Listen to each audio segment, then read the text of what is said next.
Fry PAN ಇಟ್ಟು ಸ್ವಲ್ಪ ಎಣ್ಣೆ ಹಾಕಬೇಕು. ಎಣ್ಣೆ ಹಾಕಿ ಚೂರು ಬಿಸಿ ಆದಮೇಲೆ ಒಂದು ಮೆಣಸು ಹಾಕಬೇಕು, ಒಣಮೆಣಸು. ಸ್ವಲ್ಪ ಎಣ್ಣೆ ಹಾಕಿ ಒಂದು ಒಣಮೆಣಸು, ಒಂದು ಹಸಿಮೆಣಸು ಹಾಕಬೇಕು. ಮೆಣಸು ಹಸಿಮೆಣಸು ಹಾಕಿ ಚೆನ್ನಾಗಿ ತಿರುಗಿಸಬೇಕು. ಹಸಿಮೆಣಸು ಒಂದು ಹಾಕಬೇಕು,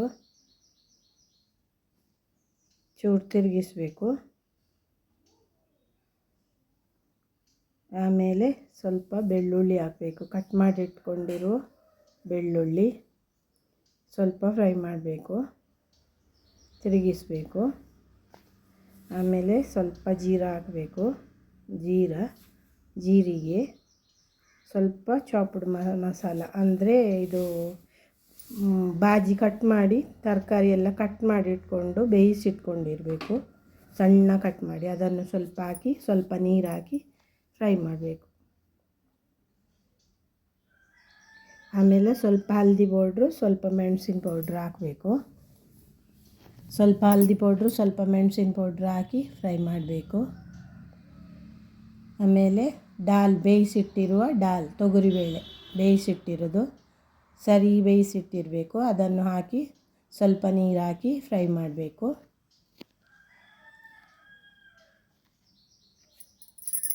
ಇನ್ನು ಸ್ವಲ್ಪ ಅಮೂಲ್ ಬಟರ್ ಹಾಕಬೇಕು, ಅಮೂಲ್ ಬಟರ್.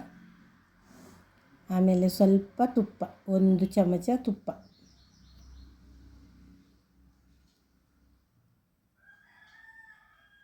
ಸ್ವಲ್ಪ ಕೊತ್ತಂಬರಿ ಸೊಪ್ಪು ಇನ್ನು ಹಾಕಿ ತಿರುಗಿಸಬೇಕು. ಸ್ವಲ್ಪ ಉಪ್ಪು ಎಲ್ಲ ಸರಿಯಾಗಿದೆಯಾ ನೋಡಿ, ಉಪ್ಪು ಸರಿಯಾಗಿದ್ದರೆ ಆಯ್ತು, ಇದು ರೆಡಿ ಆಗ್ತಾ ಬಂತು. ಇವಾಗ ಸ್ವಲ್ಪ ನೀರು ಚೂರು ಹಾಕಿ, ದಪ್ಪ ತುಂಬ ನೀರು ಮಾಡಬಾರ್ದು, ಇದು ದಾಲ್ ಫ್ರೈ ಅಂತ ಇದ್ರ ಹೆಸರು. ಇದು ಆಯಿತು, ರೆಡಿ ಆಯಿತು. ಇನ್ನು ರೆಡಿ ಆಯಿತು. ಸ್ವಲ್ಪ ತಿರುಗಿಸಿ ಚೆನ್ನಾಗಿ ಫ್ರೈ ಮಾಡಿ ರೆಡಿ ಆಯಿತು.